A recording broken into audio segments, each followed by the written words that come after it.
Dediqué años de mi vida a salvar el negocio familiar, rechacé trabajos increíbles, sacrifiqué mi juventud y estabilidad, solo para que me dejaran fuera como si nunca hubiera existido.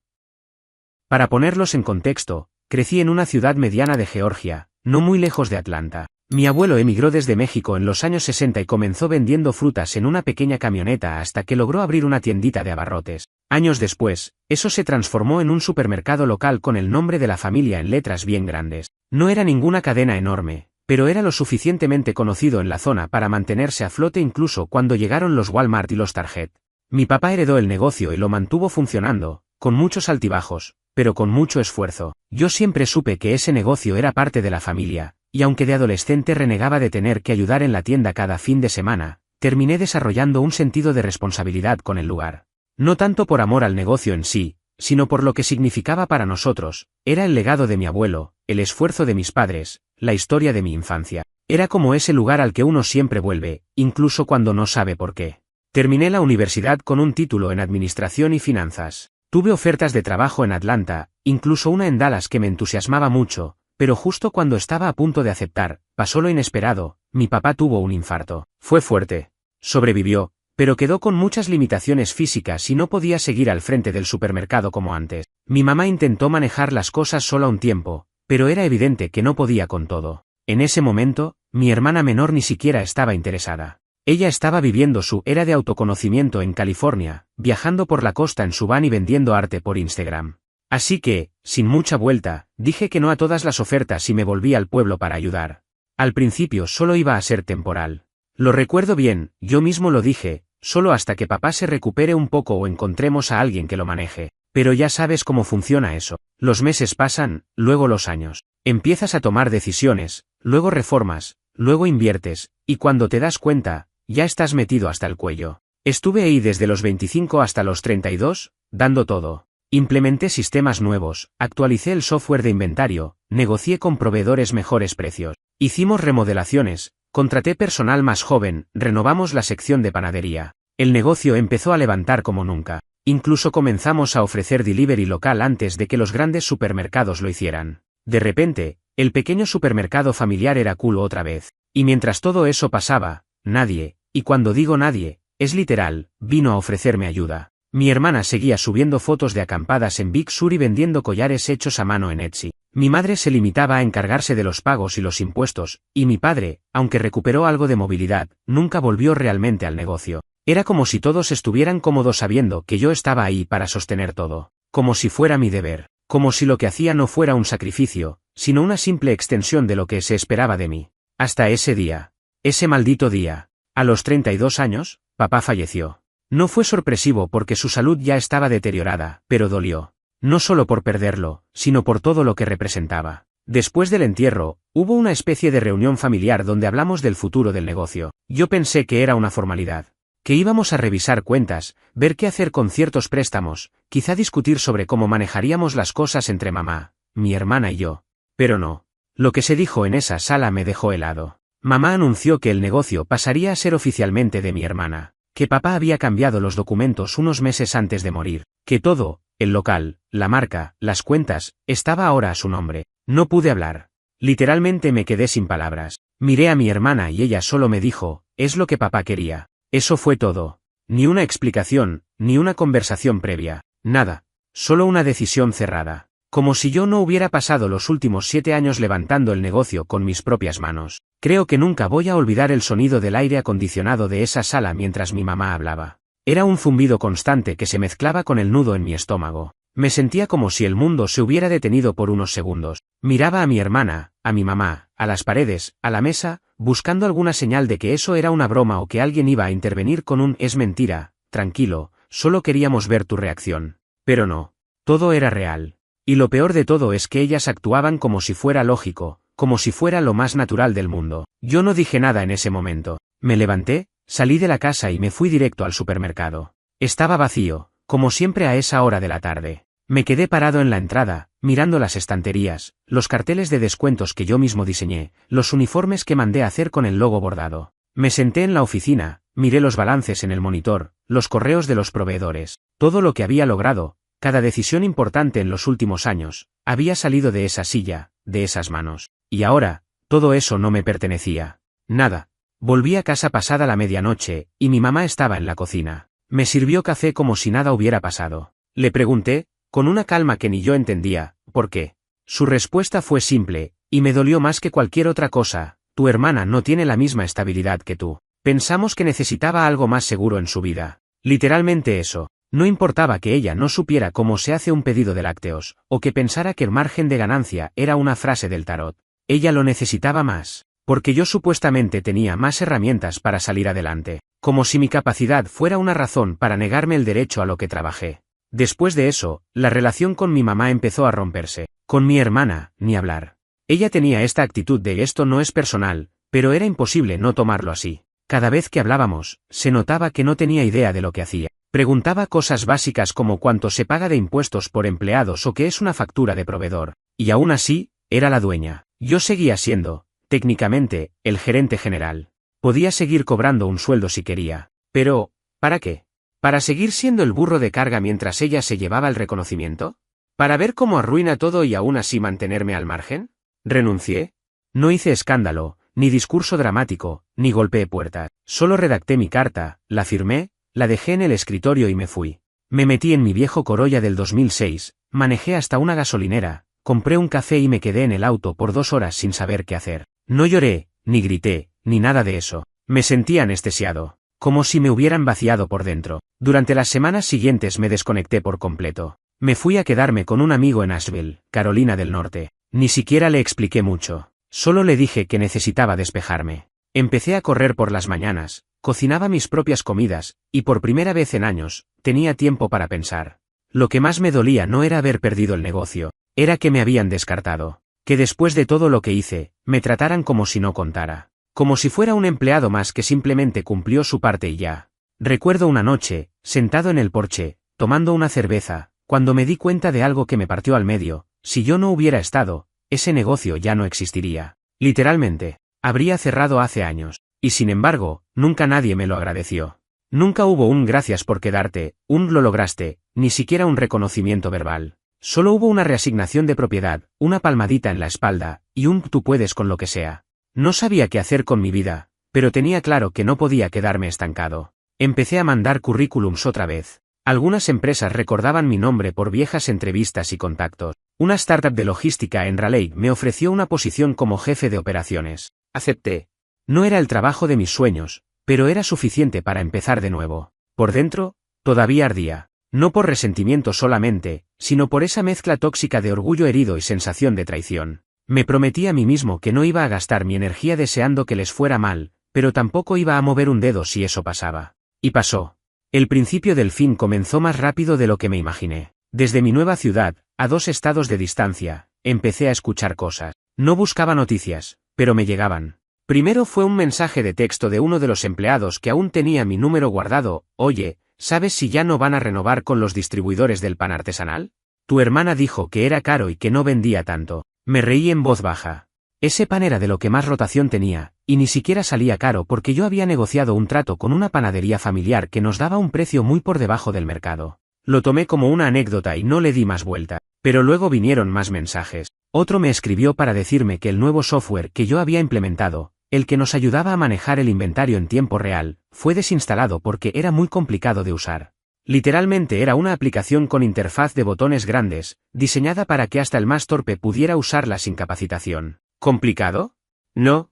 Lo que pasa es que nadie se quiso tomar el tiempo de aprender. Después me enteré de que mi hermana decidió empezar a vender productos orgánicos de proveedores más caros y con menos margen. Todo por subirse a una moda sin entender la clientela real que tenía. La mayoría de los clientes eran gente mayor, con ingresos fijos, que valoraban los buenos precios. A nadie le interesaba pagar el doble por un cereal con empaque reciclable si el presupuesto no alcanzaba para las medicinas. Pero ella vivía en una burbuja y creía que estaba transformando el supermercado en una especie de Whole Foods rural. Lo más irónico de todo es que yo, desde fuera, conocía mejor al público que ella desde adentro. Lo siguiente fue inevitable: las ventas empezaron a bajar. Y cuando bajan las ventas, empieza la desesperación. Despidieron a empleados clave, entre ellos el panadero principal, que estaba con nosotros desde los tiempos de mi papá. Mi hermana comenzó a reducir horarios para ahorrar sin entender que al cortar turnos en las horas pico, simplemente estás empujando a los clientes a irse a otro lugar donde sí los atiendan rápido. Me contaron que algunos clientes habituales incluso se quejaron directamente con ella, y su respuesta fue que el negocio está evolucionando. ¿Evolucionando? Mis huevos. Estaba colapsando. Pero el colmo fue cuando empezó a meter en el negocio a una de sus amigas, que según ella sabía de redes sociales. Lo que esa tipa hizo fue abrir un Instagram donde subía fotos con filtros de productos mal acomodados y pies de foto tipo "ven por tu fruta fresca" y vibes positivas. Vibes. ¿En serio? No es un café vegano en Portland. Es un maldito supermercado en el centro de Georgia, donde el cliente promedio es una señora que compra manteca en promoción y paga en efectivo. Yo veía todo desde lejos, sin decir nada. Parte de mí quería acercarse, advertirle, ayudar aunque fuera un poco. Pero cada vez que me llegaba esa tentación, recordaba la reunión, las caras de todos, y como me entregaron en bandeja la confirmación de que nunca fui parte de la familia propietaria, solo un peón útil por unos años. Entonces empecé a pensar en qué haría yo si todavía tuviera ese negocio. No por nostalgia, sino por aprendizaje. Y algo se encendió. Cada error de ella me enseñaba una lección sobre qué no hacer. Tomé un cuaderno y comencé a anotar decisiones erradas, alternativas, ideas que nunca implementé. En poco tiempo, tenía una libreta llena de cosas que podrían hacer funcionar un negocio similar, pero con otra mentalidad. Algo más moderno, más eficiente, más conectado con la realidad y con la comunidad. Y fue ahí cuando se me cruzó la idea. ¿Y si empezaba algo por mi cuenta? No otro supermercado. No quería repetir el pasado. Pero sí algo que tomara lo bueno de ese mundo y lo convirtiera en algo más ágil, más personal. Pensé en un sistema de distribución directa de alimentos locales, algo entre tienda online y servicio personalizado. En esa época, las apps de delivery ya estaban establecidas, pero nadie se enfocaba en los productos frescos ni en el comercio local. Era todo cadenas grandes y productos genéricos. ¿Y si conectaba productores locales con clientes directamente, sin necesidad de intermediarios caros? No tenía todo claro, pero si quería hacer esto, tenía que hacerlo con toda la rabia acumulada y todo el conocimiento que me había dejado haber estado en el campo de batalla tantos años. Y, ¿por qué no decirlo? También con ese deseo oscuro de demostrar que sí valía, que el problema nunca fui yo, que el error fue de ellos, por subestimarme. La llamada llegó un martes a las 9:30 de la noche. Número desconocido. Normalmente no contesto, pero algo me empujó a hacerlo. Era uno de los empleados más antiguos del supermercado, un tipo que conocía desde que tenía 15 años, cuando yo apenas empezaba a reponer latas en los estantes. Su voz sonaba tensa, casi avergonzada. Oye, sé que tal vez no quieras saber nada, pero pensé que debías enterarte por mí antes de que lo leas en Facebook o te lo diga alguien más, me soltó sin rodeos. Me apoyé en la pared de mi apartamento mientras lo escuchaba. El supermercado había cerrado por problemas operativos. No fue un cierre formal con anuncio ni cartel en la puerta. Fue más patético que eso, simplemente no abrieron durante varios días, nadie respondía a los teléfonos, y los proveedores empezaron a pedir que se les devolviera mercancía o que se les pagara lo que ya estaba vencido. Algunos empleados no habían cobrado aún su última quincena. Otros, como este amigo, solo se enteraron de que ya no trabajaban ahí porque su tarjeta de acceso dejó de funcionar. Intenté mantener la calma. Agradecí la llamada y colgué. Me senté en la mesa con la laptop, y como un reflejo automático, abrí el sitio web del negocio, Keido.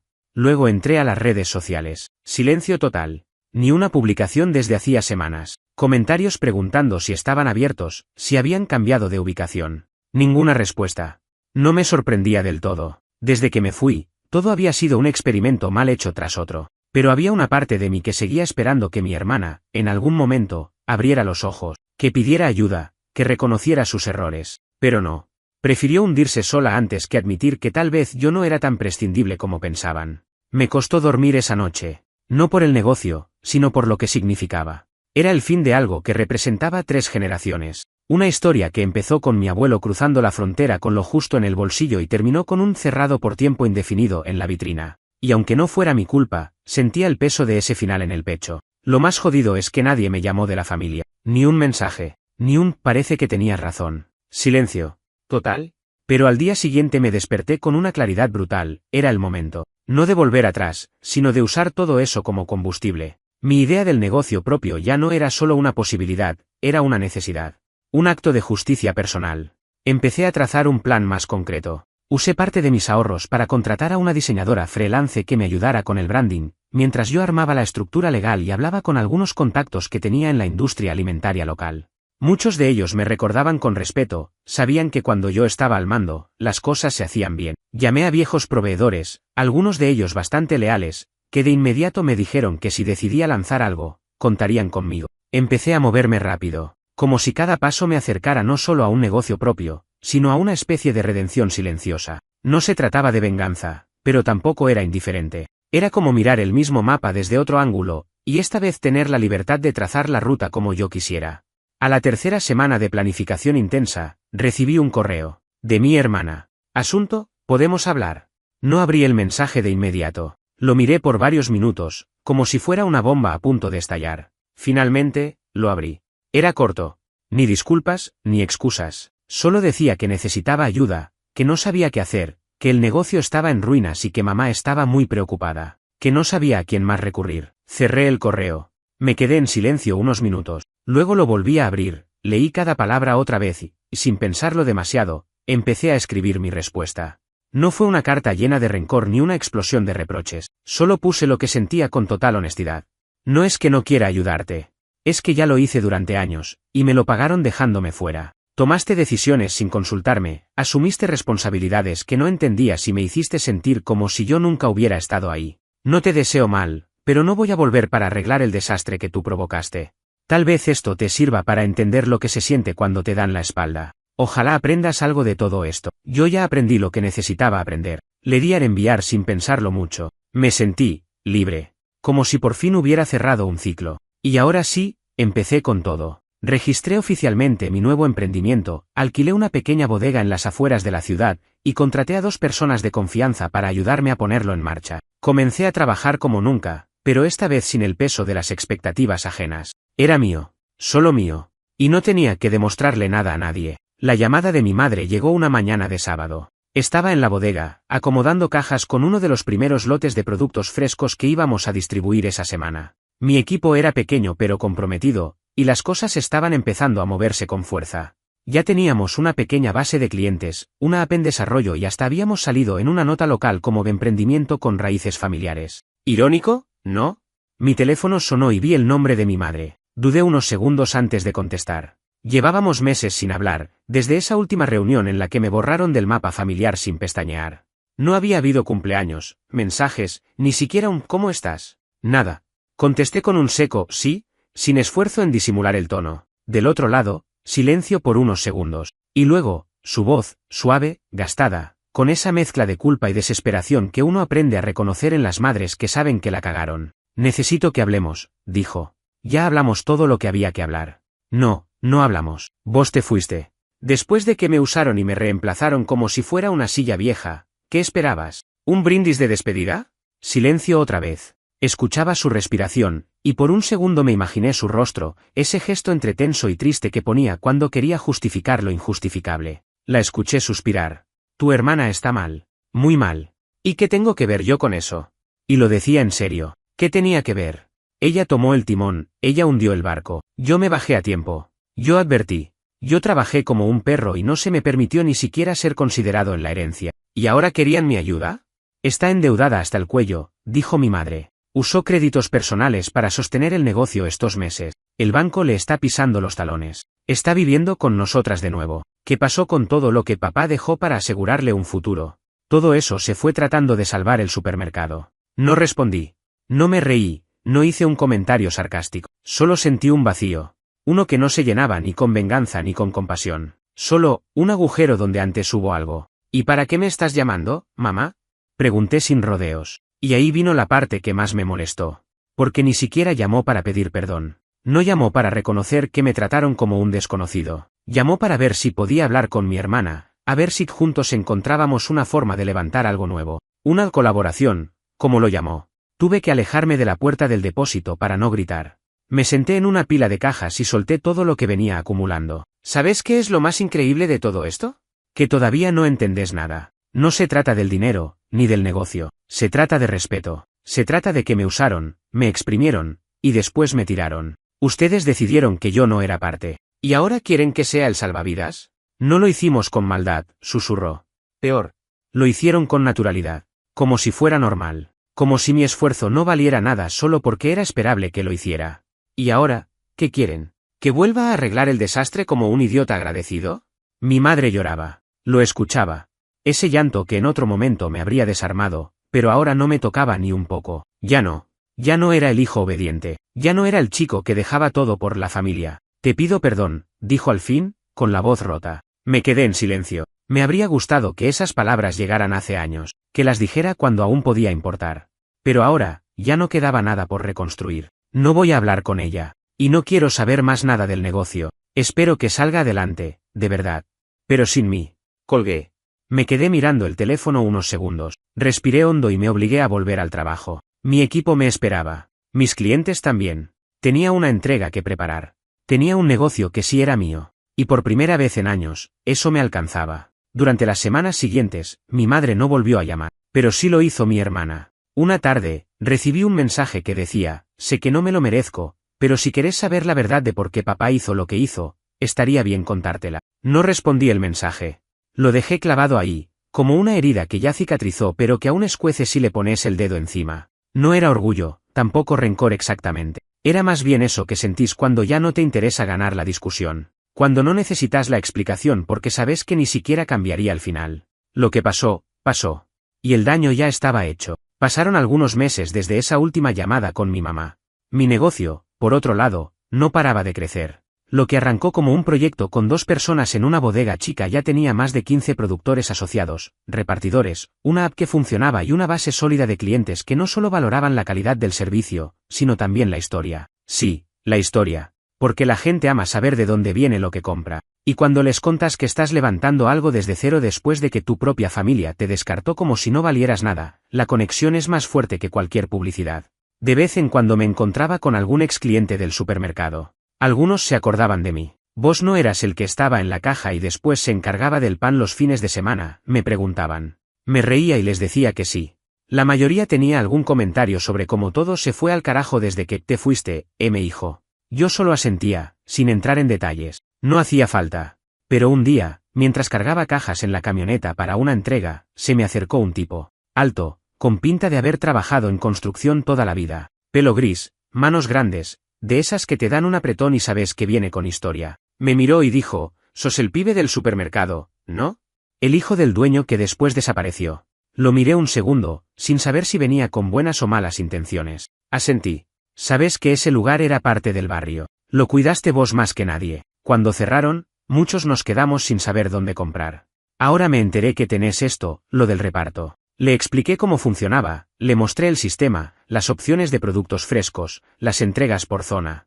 El tipo me escuchaba serio, como si todo lo que decía fuera una evaluación. Al final, me dio una palmada en el hombro y dijo algo que me quedó clavado. Vos hiciste lo correcto. Ellos se lo perdieron. Fue una frase sencilla, pero me quedó rebotando en la cabeza toda la tarde. Porque no se refería solo al negocio. Era sobre todo lo demás. Sobre lo que no se dice pero se siente, el lugar en la familia, el reconocimiento, el respeto. Esa noche, mientras cenaba solo en el departamento, volví a pensar en el mensaje de mi hermana. Y por primera vez, sentí algo raro. No era curiosidad. Era una especie de necesidad de cerrar el ciclo, saber la verdad. O por lo menos, su versión. Así que le escribí, decime lo que tengas que decir. Pero no esperes que cambie nada. Me respondió enseguida. Me pidió que habláramos en persona, que necesitaba mirarme a la cara. Dudé, mucho, pero acepté. Nos encontramos en un café medio escondido en las afueras del pueblo, donde nadie nos reconociera. Era un lugar tranquilo, con pocas mesas. Cuando llegué, ella ya estaba ahí, nerviosa, con las manos en el regazo como si fuera a una entrevista de trabajo. Nos saludamos con un gesto seco. Nada de abrazos ni afecto falso. Me senté, pedí un café y esperé. Papá no cambió el testamento porque pensara que vos no lo merecías, dijo, casi en susurro. Lo hizo porque creyó que era la única forma de que yo me hiciera cargo de algo. Levanté una ceja, sin entender. Dijo que vos ya eras fuerte. Que si te quitaba el negocio, ibas a encontrar tu camino igual. Que yo, en cambio, si no me dejaba algo así, iba a terminar perdiéndome. Tuve que reírme. No por burla, sino por la absoluta estupidez de esa lógica. Porque lo que hizo, en nombre de proteger, fue arruinar todo. Y lo logró. Te perdiste igual, le dije sin levantar la voz. Ella bajó la mirada. Estaba derrotada. No venía a justificarse. Venía a confesarse. No sabía lo que estaba haciendo. Pensé que iba a poder. Quise demostrarte que también servía para algo. Pero cada vez que tomaba una decisión, sentía que estaba desarmando lo que vos habías armado. Tomé un sorbo del café. Amargo. Frío. ¿Y por qué no lo dijiste antes? Orgullo. Vergüenza. Rabia. Todo eso junto. Se hizo un silencio largo. Ella se notaba rota. No era la misma hermana altiva que me sacaron en cara en esa reunión. Era una mujer que había chocado contra la realidad de frente. Pero aún así, no sentía lástima. Solo un poco de tristeza por lo que podríamos haber hecho juntos si hubieran sido honestos desde el principio. Lo arruinamos, lo sé, dijo. Pero vos saliste adelante. Y lo estás haciendo increíble. Todos lo dicen. Hasta mamá. No respondí. Solo terminé mi café, dejé unos billetes sobre la mesa y me levanté. Gracias por decirlo. Pero no cambia nada. Ella asintió. No pidió perdón otra vez. No lloró. Solo me miró como si supiera que esa era la última vez. Después de esa conversación en el café, algo en mí se cerró definitivamente. No fue alivio, ni perdón, ni reconciliación. Fue aceptación. Como cuando entendés que algo se rompió para siempre y ya no tiene sentido intentar repararlo. No porque seas cruel o rencoroso, sino porque ya no queda nada sobre lo que construir. Volví a mi rutina con más foco que nunca. No sé si fue el cierre emocional, la bronca convertida en energía o la simple determinación de no dejar que mi historia termine como una nota al pie en la decadencia de un supermercado familiar. Pero el negocio empezó a explotar. La app que habíamos estado desarrollando por fin se lanzó. Una plataforma limpia, fácil de usar, donde la gente podía pedir frutas, verduras, carnes, pan casero, incluso comidas preparadas de productores locales. Pero no era solo delivery. Era comunidad. Era cercanía. El cliente sabía de dónde venía cada producto, quién lo hacía, cómo se trataba la tierra. Algo que aprendí a fuego en el viejo supermercado. A la gente le importa la conexión, aunque no lo digan. Hicimos alianzas con granjas de las afueras, panaderías artesanales, hasta una pequeña fábrica de embutidos que estaba por cerrar y volvió a producir porque le dimos salida. Todo eso fue creciendo semana tras semana. De las 3 personas del inicio, pasamos a tener un equipo de 15 en 4 meses. Compramos un segundo vehículo para entregas. Nos llamaban medios locales. Empezaron a invitarnos a ferias, a eventos de comercio responsable. Me pedían charlas, entrevistas. Y lo más curioso era que cuanto más público se hacía mi historia, más me escribían personas con experiencias parecidas. Gente que fue dejada de lado por sus familias, que invirtió tiempo, esfuerzo y alma en algo para que después los sacaran del juego sin miramiento. Era una especie de club no oficial de los descartados, y todos coincidíamos en lo mismo. Cuando te das cuenta de que tu valor solo existía mientras eras útil, entendés lo solo que estuviste siempre. Una noche, mientras revisaba balances, me llegó un correo. De un nombre que no conocía. Era un periodista de un medio nacional. Había leído una nota sobre mí en un portal de emprendimientos sostenibles y quería hacer una entrevista más extensa, una historia humana. Me pidió permiso para hablar de la caída del supermercado familiar, de cómo construir lo nuevo desde cero y de lo que había aprendido en el camino. Dudé al principio. No me interesaba quedar como el mártir ni alimentar un morbo, pero acepté. Porque sabía que había mucha gente allá afuera que podía verse reflejada. La entrevista salió publicada un par de semanas después. No era sensacionalista ni agresiva. Contaba lo esencial, que trabajé por años para levantar el negocio de mi familia, que cuando finalmente resurgió, me dejaron fuera, y que con todo ese dolor y aprendizaje, decidí hacer algo propio. Hablaba de cómo uno no siempre puede contar con la sangre, pero sí con su propio esfuerzo, de cómo reinventarse no es solo sobrevivir, sino dignificar tu camino. El artículo se viralizó en ciertas comunidades. Me empezaron a seguir emprendedores, organizaciones de productores, incluso marcas que querían colaborar. No pasó mucho tiempo hasta que me ofrecieron fondos de inversión. Me senté con ellos, negocié sin apuro, sin ansiedad. Porque esta vez tenía algo claro, yo tenía el control. No iba a ceder nada solo por ambición. Ya sabía lo que era regalarse y terminar con las manos vacías. Acepté una inversión parcial que nos permitió abrir un segundo centro de operaciones en una ciudad cercana. También empecé a mentorizar a otros emprendedores jóvenes. Algunos llegaban con la esperanza rota, otros con energía desordenada, pero todos con ganas de construir algo propio sin depender de validación ajena. Y eso me tocaba, porque ahí había estado yo también. Durante todo ese proceso, mi familia se mantuvo en silencio. No hubo mensajes, ni llamadas, ni felicitaciones. Y, para ser sincero, lo agradecí. Ya no necesitaba explicaciones, ya no esperaba nada. Ellos habían elegido su camino, y yo el mío. Una tarde, justo antes de cerrar la oficina, recibí un sobre sin remitente. Adentro había una carta escrita a mano. Reconocí la letra enseguida, era de mi papá. Decía cosas simples, que estaba orgulloso de mí, que sabía que siempre había sido el que cargaba con más de lo que se notaba, que esperaba que algún día yo pudiera entender sus decisiones. No explicaba por qué me dejó fuera del testamento, solo decía que confiaba en que yo sabría hacer lo correcto. No supe si eso me alivió o me enojó más, porque toda mi vida había esperado ese reconocimiento en vida, no póstumamente. Pero por otro lado, Esa frase, sabía que siempre cargabas con más de lo que se notaba, fue la única validación honesta que recibí de él en toda mi vida. El día que inauguramos nuestra segunda sede, algo se sintió distinto. No era solo otro paso en el crecimiento del negocio, no era solo más espacio, más entregas, más cliente. Era otra cosa. Era cerrar el círculo, poner el punto final a una historia que empezó con traición y terminó con algo mucho más grande que el perdón, autonomía. Habíamos transformado un galpón viejo al norte de la ciudad en un centro de distribución moderno, con cámaras de frío, empaquetado rápido, carga inteligente y espacio para charlas con productores. Hasta teníamos una pequeña zona de exhibición donde los clientes podían pasar a ver quién hacía qué y cómo. Todo eso, construido sin un solo centavo de herencia, sin favores familiares, sin atajos, solo con trabajo, visión y la convicción de que merecíamos algo mejor. Recuerdo que esa mañana llegó una pareja de jubilados, de esas que habían sido clientes del viejo supermercado. Me reconocieron, y el tipo me dijo, nunca entendimos por qué te fuiste, pero ahora que vemos esto, fue lo mejor que pudiste hacer. Me sonreí. Esa frase, que hace unos años me habría hecho explotar de tristeza, ahora me resbalaba. Porque sí, tenía razón, fue lo mejor que pude hacer. Renunciar. Dejar que se cayera todo para poder empezar algo de verdad. Una semana después, mi madre apareció sin avisar. La vi desde la oficina, parada en la entrada, como si no supiera si entrar o no. Había envejecido en esos meses. No era solo el rostro, era la manera en que se movía, más lenta, como si todo le pesara un poco más. Salí a recibirla sin mostrar demasiado. Me limité a un «¿qué haces acá?». No con hostilidad, pero tampoco con calidez. Ella me miró con una mezcla rara de orgullo y tristeza. Me dijo que había venido a ver con sus propios ojos lo que lograste. Caminamos un poco por el lugar, le mostré lo esencial sin entrar en detalles. No quería compartir demasiado. No por mezquindad, sino por protección. Aprendí que a veces el límite más sano con la familia no es el silencio, sino la distancia emocional. En un momento, me miró y dijo, «Tu papá estaría feliz si viera esto». ¿Y vos?, le pregunté, sin esperar respuesta. Ella tragó saliva, y solo dijo, «Yo me equivoqué. Con vos, con tu hermana, con todo. Pensé que estaba haciendo lo correcto, pero no vi que te estaba cortando las alas cuando más las necesitabas». No supe qué decir.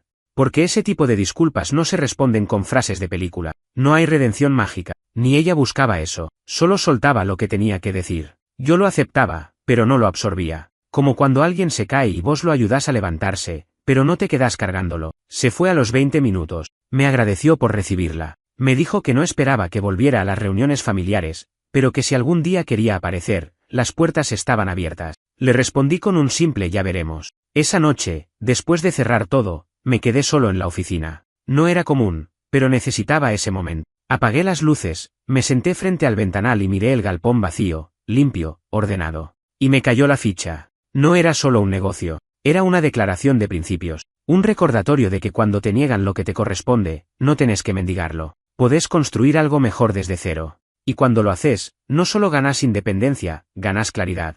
Ganas paz. Esa paz no te la da ni el perdón ni la venganza. Te la da saber que no dependes más de quienes te fallaron, que tu valor no está atado a sus decisiones, que no necesitas que te incluyan para pertenecer. Porque construiste tu propio lugar, tu nombre, tu camino. A veces me pregunto qué habría pasado si me hubieran incluido en el testamento, si me hubieran dado la mitad del negocio, o incluso todo. Capaz me habría quedado. Capaz habría seguido siendo parte de ese ciclo viciado de lealtad ciega. Pero ahora, mirando todo desde donde estoy, sé que ese rechazo fue el mayor regalo disfrazado de traición. Y a quienes estén leyendo esto y se sientan igual de usados, reemplazados o ignorados por sus propias familias, les digo algo sin vueltas: no necesitas su aprobación para valer. No necesitas su apoyo para construir. Solo necesitas confiar en que podés salir de ahí, aun cuando el piso se derrumbe. Porque a veces, lo que parece el final, es solo el primer paso con las riendas en tu mano.